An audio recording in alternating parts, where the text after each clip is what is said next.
Kemudian juga apa? Wa kulu washrabu, silakan makan, silakan minum hatta yatabayyana. Batasannya kapan? Sampai jelas bagi kamu malam itu mana benang yang putih, mana benang yang hitam. Kalau sudah nampak di kamu benang hitam, benang putih, situlah batasnya. Tak boleh lagi ada situ kamu boleh menahan. Oleh sebagian sahabat dicarilah benang putih dan benang hitam. Jadi pas mau tidur dipasang benang putih dan benang hitam digelap-gelap itu. Asal itu ngadu mereka ke Rasulullah, tetap tak nampak Rasulullah. Tetap tak nampak mana yang putih, mana yang hitam. Dia gelap-gelap seperti itu. Maka kata Rasulullah, bukan itu maksudnya. Itu adalah bahasa kiasan. Karena ada sahabat memahami zahir ayat itu bahasa kiasan. Yang dimaksud adalah sampai terbit fajar shadiq daripada fajar kadzib. Bismillahirrahmanirrahim. Baik Bapak Ibu sekalian, pertama sekali saya ingin mereview kembali, mengingatkan pertama tentang sejarah puasa, bahwa puasa kita tahun ini puasa yang keberapa Bapak Ibu? Ini umat Islam puasa yang keberapa ini? 1445 itu hijrah itu. Jadi 1445 hijri itu maksudnya adalah 1445 tahun yang lalu itu terjadi peristiwa hijrah. Maka pertanyaan sekarang, puasa wajib sebelum hijrah Rasul atau setelah? Rasulullah ketika di Mekah sudah wajib puasa Ramadan? Belum. Maka Bapak Ibu kita harus tahu bahwa pertama, puasa Ramadan baru diwajibkan kepada umat Islam setelah hijrahnya Rasulullah SAW ke Madinah. Sekarang tahun keberapa? Berapa tahun setelah hijrah puasa ini diwajibkan? Maka Bapak Ibu sekalian, sepakat ulama mengatakan bahwa kewajiban puasa ini, Ramadan ini baru diturunkan oleh Allah kepada Rasulullah SAW itu pada tahun kedua Hijriah. Jadi tahun pertama beliau datang itu belum ada puasa. Tahun keduanya besok di bulan Sya'ban turun ayat mewajibkan puasa. Ramadannya Rasulullah langsung start puasa. Berarti kita puasa yang keberapa sekarang ini?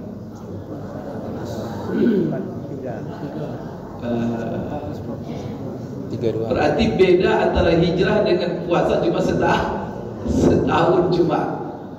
Berarti tahun ini kita puasa yang ke 1444. Jadi beda satu aja. Jadi ini adalah tahun ke artinya apa di dalam catatan malaikat? Pada puasa yang ke 1444 siapa saja masuk nama Bapak semuanya. Mungkin kalau dilihat catatan siapa saja yang berpuasa pada puasa yang ke 1300, karena ada kita baru kan, kita baru ada yang ke 1000. Dan Bapak Ibu puasa dari tahun ke berapa mulainya? Mesti ingat masing-masing. Dulu mungkin umur 10 tahun atau 15 tahun sampai sekarang tidak pernah tinggalkan puasa.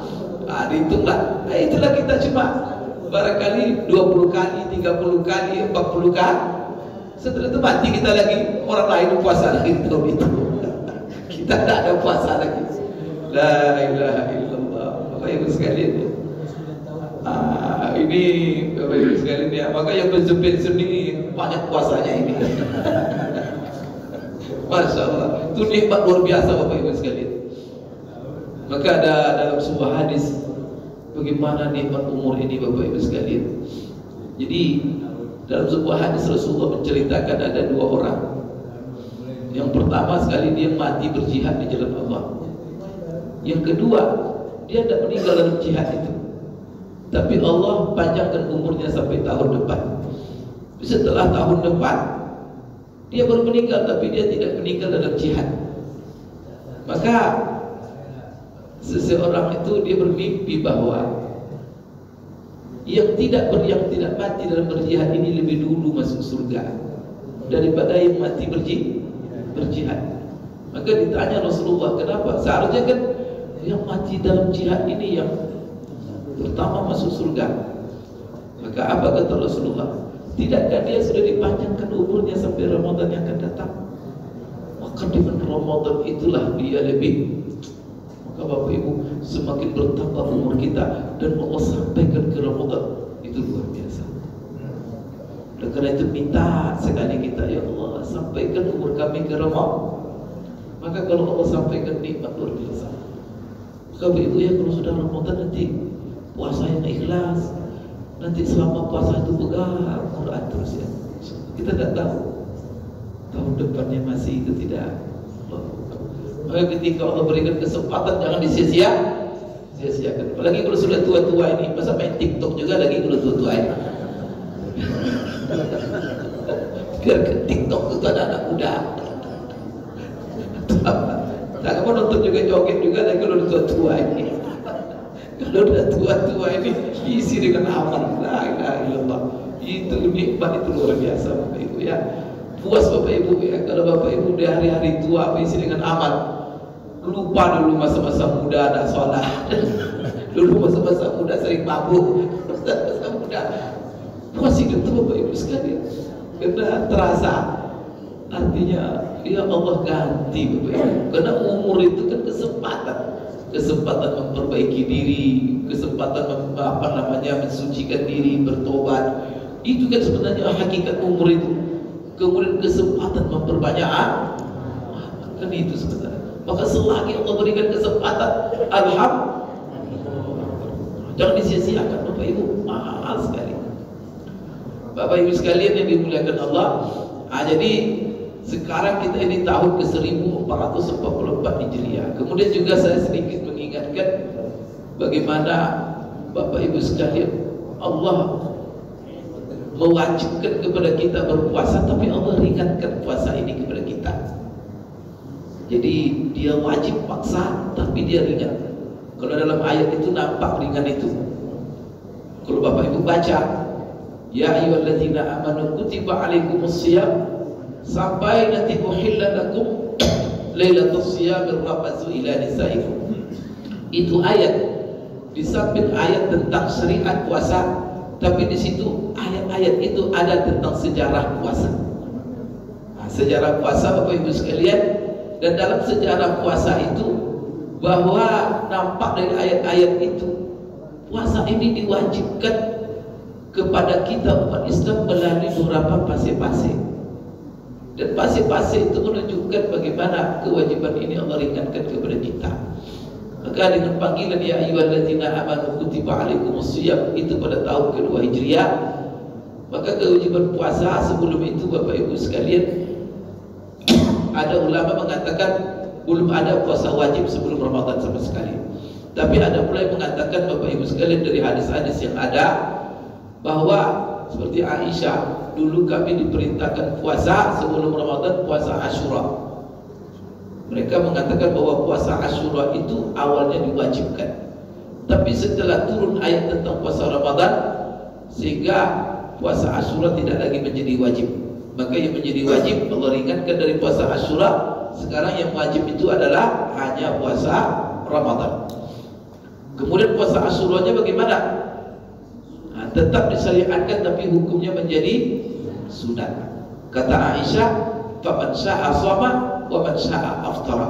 Siapa yang mau silakan puasa, siapa yang tidak silakan berbuka. Itu menunjukkan bahwa dia sunat. Karena kalau dihubungkan satu amalan itu kepada kemauan kita, mau silakan, tidak mau silakan, itu berarti sunat itu. Itu salah satu indikatornya. Kemudian Bapak Ibu sekalian, ketika puasa Ramadan diwajibkan, juga di situ nampak keringanan. Nah, kemudian fase-fase bagaimana Allah mensyariatkan. Kalau kita lihat dalam ayat itu, Maka Allah mengatakan, ya ayyuhalladzina amanu, hai orang-orang beriman. Berarti yang disuruh semua orang beriman tanpa kecuali. Ini keringanan. Diwajibkan kepada kamu berpuasa sebagaimana diwajibkan kepada orang sebelum. Ini juga meringankan. Karena kalau kita tahu bahwa rupanya puasa ini bukan hanya wajib bagi kita, rupanya umat dulu juga puasa. Ini kan kebersamaan. Hai orang-orang beriman, semua yang beriman. Kemudian mana apa? Umat-umat beriman yang lalu juga diwajibkan berpuasa. Maka ini lapar masalahnya Bapak Ibu. Tidak makan, tidak minum. Maka berat bagi orang. Oleh karena itu apa? Allah ringankan dengan perintah ini untuk bersama. Dan bahkan bukan hanya kita yang hidup, yang dulu-dulu juga wajib berpuasa. Baru lapar ini Bapak Ibu. Kalau bersama tidak ada masalah, gembira kita. Maka kita puasa, para lapar itu, tapi senang semua kan? Kenapa? Karena semuanya lapar. Begitulah cara Allah. Bagaimana dia mensyariatkan supaya terasa mudah. Tapi kalau terjadi dalam kehidupan, sebagian orang kenyang, sebagian lapar, gimana kira-kira? Sebagian makan nasi, yang sebagian cuma makan pisang saja, gimana kira-kira? Itu kan cari marah orang nanti. Akhirnya tidak orang menerima. Oleh karena itu kalau mau lapar semua silakan. Kalau mau susah semua. Tapi jangan orang susah dia bersenang. Itu akan menimbulkan konflik dalam kehidupan. Maka agama ini adil sifatnya, balance. Maka syariat Allah itu syariat yang datang dari yang maha adil. Kemudian Bapak Ibu sekalian itu keringanan. Kemudian diringankan lagi oleh Allah supaya puasa itu tidak terasa berat. Pertama disuruh bersama. Yang kedua bahwa ini juga umat sebelum kamu. Kemudian dijelaskan lagi supaya terasa ringan bahwa puasa ini bukan semata-mata menyuruh kamu hanya menahan lapar, bukan hanya sekedar menahan haus, menahan hawa nafsu, tapi ada maksudnya. Apa maksudnya? Maksud ini adalah kamu disuruh puasa untuk kepentingan kamu semua, untuk mengisi kebutuhan kamu semua. Apa itu di balik puasa? Maksud Allah supaya kamu semua menjadi orang bertakwa. Semuanya menjadi orang bertakwa. Siapa yang butuh? Semua orang menjadi orang bertakwa. Kita. Sekarang ada demo-demo masalahnya. Kenapa? Karena presiden tidak bertakwa, menteri-menteri tidak bertakwa, KPU tak bertakwa, Bawaslu dah hancurkan kehidupan. Kalau tidak ketat keamanan dah kacau balau negara ini. Jadi urus pemilu oleh orang yang tidak takut kepada Allah. Nipu-nipu terjaya. Disuruh mengawasi orang yang tidak takut Allah. Coba siapa yang sengsara di bawah? Semua kita. Tapi coba KPU bertakwa, kira-kira gimana? Nampak. Sebab Bawaslu bertakwa. Sebab umpamanya semua kepada caleg-caleg bertakwa. Naik orang-orang tak benar. Orang baik semua naik. Kalau ibu-ibu semuanya masyarakat bertakwa, kira-kira gimana kemarin? Kena ada semua penyokong. Duduklah di sana orang-orang baik. Gara-gara tak ada bertakwa, hancur kehidupan. La ilaha illallah. Maka Allah suruh semuanya bertakwa. Jadi untuk kepentingan siapa? Kita. Yang ngurus kita perlu bertakwa. Berdagang di pasar butuh kita orang kalau sempat berdagang penipu semuanya, gimana kira-kira? La ilaha illallah. Bapak Ibu sekalian, maka Allah suruh puasa ini kepentingan kita semua. Sehingga dengan begitu ya Allah, ini kebutuhan kami semua. Ibu-ibu butuh suami yang bertakwa, anak-anak yang bertakwa, bapak-bapak butuh juga tetangga yang bertakwa semua. Bapak Ibu sekalian, begitu. Kemudian apa lagi? Allah ringankan lagi dengan menyebut ayyam ma'dudat. Ini murad ini. Coba baca ayat ini satu persatu. Masya Allah. Diwajibkan, ayo orang beriman semuanya. Diwajibkan kepada kamu berpuasa sebagaimana wajib orang-orang sebelum kamu, supaya semua kamu bertakwa. Dan puasa itu tidak sepanjang tahun, ayyamam ma'dudat, hanya beberapa hari. Nah, ini diberi lagi kita. Jadi rangkaian satu kata dalam ayat itu menghibur kita, hanya beberapa hari. Setelah itu dijelaskan lagi, kalau kamu keberatan karena punya halangan apa, karena kamu sakit, faman kana minkum maridah, kalau ada yang sakit, masya Allah, atau ada yang lagi musafir, berat bagi kamu berpuasa, sudah berbuka, tapi nanti ganti di hari yang fa'iddatum min ayyamin. Itu langsung Allah bilang itu, masya Allah. Membaca ayat itu tuh, Allah langsung bilang, itu bukan sabda Rasulullah, Allah sang pencipta kita yang bilang itu, firman. Maka apa kata? Fa'iddatum min ayyamin ukhra. Ini Bapak Ibu sekalian, coba ini keringanan. Kemudian Allah menjelaskan lagi sejarah puasa. Dulu awal puasa diwajibkan. Ini sejarahnya. Wa 'alal ladzina yutiqunahu fidyatun ta'amu miskin. Bagi orang yang sanggup berpuasa, awalnya boleh memilih untuk berpuasa atau memilih membayar fidyah. Maka awal dulu Ramadan itu wajib, puasa Ramadan, tahapan awalnya kita disuruh memilih bagi semua kita yang sanggup. Datang Ramadan silakan puasa, dan silakan pula kamu tidak puasa tapi memilih bayar fidyah. Setiap hari yang ditinggalkannya memberi makan satu kali satu orang miskin. Ini Bapak Ibu sekalian. Tapi Allah menganjurkan waktu itu, wa antasumu khairul lakum. Kalau kamu milih puasa itu lebih baik. Kenapa? Itu sejarah itu. Maka dulu ada dipilih, kalau kamu memilih puasa itu lebih baik. Itu kata Allah. Setelah itu Bapak Ibu sekalian, itu awal puasa itu diwajibkan. Jadi memilih. Setelah itu turun lagi ayat, syahrul ramadhan alladzi unzila fihi al-Qur'an hudan lin-nasi wa bayyinatin minal huda wal furqan faman syahida minkum asy-syahra falyasum. Maka dengan ayat ini berganti lagi tahapannya. Maka dengan ayat faman syahida minkum asy-syahra falyasum, tidak lagi pilihan. Siapa saja yang melihat bulan, yang hadir di bulan itu, maka wajib dia melaksanakan puasa. Maka tidak ada pilihan lagi.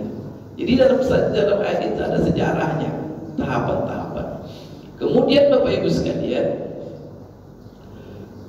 dalam sejarah puasa itu sebagaimana dalam hadis-hadis Rasulullah, itu juga bertahap, tapi dia dari berat menjadi ringan. Awalnya berat puasa itu. Jadi puasa itu kan menahan, inti puasa kan menahan diri dari makan dan minum. Pertama, dari mana? Dari kapan kita menahan makan? Puasa itu menahan makan itu dari waktu kapan?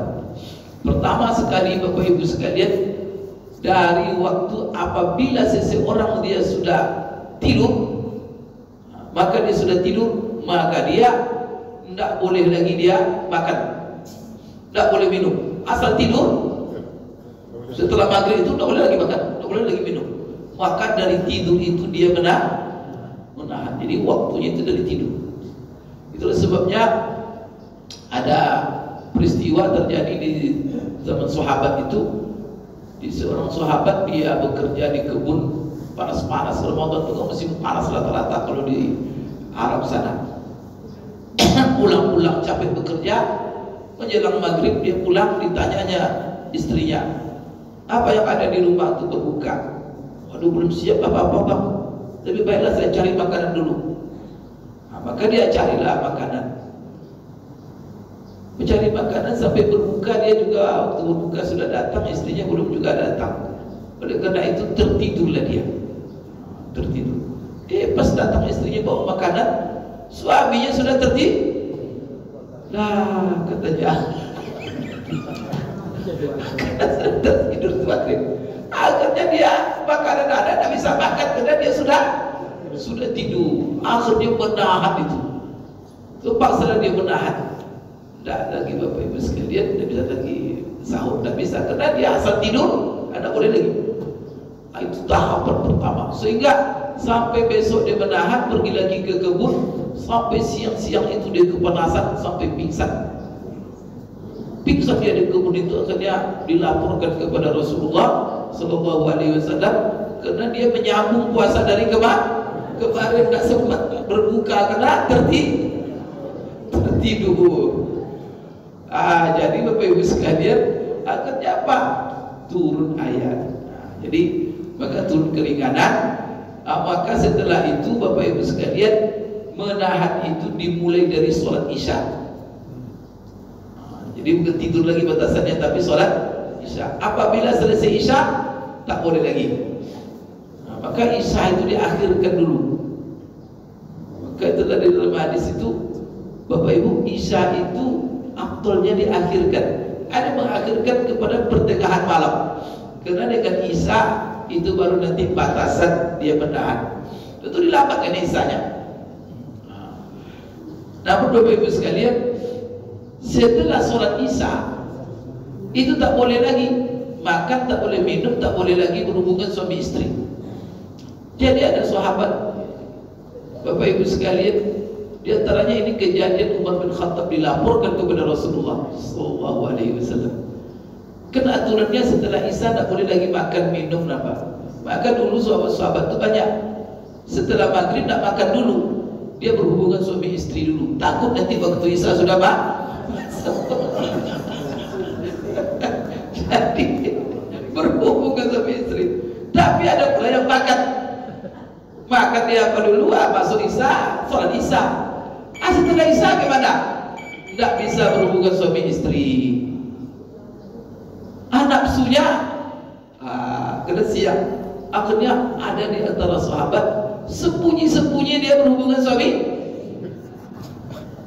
Turun ayat Bapak Ibu. Itulah ayat dalam akhir ayat puasa itu. Uhilla lakum lailatas siyamir rafathu ila nisaikum hunna libasul lakum wa antum libasul lahun. Alimallahu annakum kuntum takhtanuna anfusakum fataba alaikum fal'ana bashiruhunna wabtahu ma kataballahu lakum wa kulu washrabu hatta yatabayyana lakumul khaytul abyadu minal khaytil aswadi minal fajr thumma atimmus siyama ilal lail. Itulah ayat finish tentang puasa. Jadi hafal itu ya. Itulah ayat tentang finish tentang aturan berpuasa. Maka apa kata Allah dalam ayat itu? Karena banyak yang sembunyi-sembunyi begitu, termasuk Umar bin Khattab. Setelah isya, diam-diam dia berhubungan suami istri. Sampai dalam ayat itu Allah jelaskan. Apa kata Allah? Karena mereka tidak tahan, maka Allah ringankan kembali. Maka bagaimana? Tidak lagi setelah isya, tetapi mulai terbit setelah itu. Itulah akhir daripada Bapak Ibu aturan berpuasa. Maka apa ayat itu artinya? Dihalalkan bagi kamu. Uhilla lakum lailatus siyam, di malam-malam puasa. Maksudnya di malam-malam Ramadan. Arrafasu ila nisaikum, berhubungan suami istri. Kenapa? Alimallahu annakum kuntum takhtanuna anfusakum. Allah tahu bahwa kalian telah mengkhianati diri kalian. Karena diam-diam kalian. Jadi Allah jelaskan dalam ayat itu. Alimallahu, Allah tahu. Tapi apa? Fataba alaikum. Tapi apa yang telah berlalu Allah terima taubat. Allah ampunkan sudah dosa-dosa kalian. Tapi sekarang Allah ringankan. Fal'ana, maka mulai sekarang basyiruhunna, silakan, kata Allah, silakan berhubungan suami istri. Wabtahu ma kataballahu lakum, cari karunia Allah. Maka karunia Allah maksudnya untuk orang berhubungan kan untuk mendapatkan anak karun. Wabtahu ma kataballahu, dan juga kenikmatan, silakan. Kemudian juga apa? wa kulu washrabu, silakan makan, silakan minum hatta yatabayyana. Batasannya kapan? Sampai jelas bagi kamu malam itu mana benang yang putih, mana benang yang hitam. Kalau sudah nampak di kamu benang hitam, benang putih, situlah batasnya. Tak boleh lagi ada situ kamu boleh menahan. Oleh sebagian sahabat dicarilah benang putih dan benang hitam. Jadi pas mau tidur dipasang benang putih dan benang hitam di gelap-gelap itu. Asal itu ngadu mereka ke Rasulullah, tetap tak dapat Rasulullah. Tetap tak dapat mana yang putih mana yang hitam. Dia gelap-gelap seperti itu. Maka kata Rasulullah, bukan itu maksudnya. Itu adalah bahasa kiasan. Karena ada sahabat memahami zahir ayat itu bahasa kiasan. Yang dimaksud adalah sampai terbit fajar shadiq daripada fajar kadzib. Karena fajar itu Bapak Ibu ada dua kalau Bapak perhatikan. Jadi ada fajar yang pertama dia melintang begini, fajar. Itu fajar namanya kadzib, menipu. Dia terang, tapi setelah terang langsung gelap kembali. Itu maksudnya. Itu fajar kadzib namanya. Dan itu belum waktu menahan, masih bisa kita makan. Tapi kalau sudah fajar shadiq, dia membentang dia. Itu sudah mulai itu. Kalau sudah mulai terang dia kan, terang. Itu ada lagi gelap setelah itu lagi langsung siang seperti ini. Itu namanya fajar shadiq. Itulah batas. Kalau fajar shadiq itu sudah datang atau fajar shadiq itu sudah muncul, maka di saat itu kalian menahan. Maka kata Allah, wa kulu washrabu hatta yatabayyana lakumul khaytul abyadu minal khaytil aswadi minal fajr. Maka di situ ada keterangan minal fajr, maksudnya fajar shadiq, fajar kadzib. Dari fajar shadiq itulah kalian menahan. Maka dari situ summa atimmus siyama ilal lail, kemudian berpuasalah kalian, tahan makan, tahan minum semenjak fajar shadiq itu muncul. Tidak boleh lagi berhubungan sampai kapan? Atimmus siyama ilal lail, sampai terbenam mata. Kan itu kan udah jelas itu. Maka ayat itulah aturan puasa.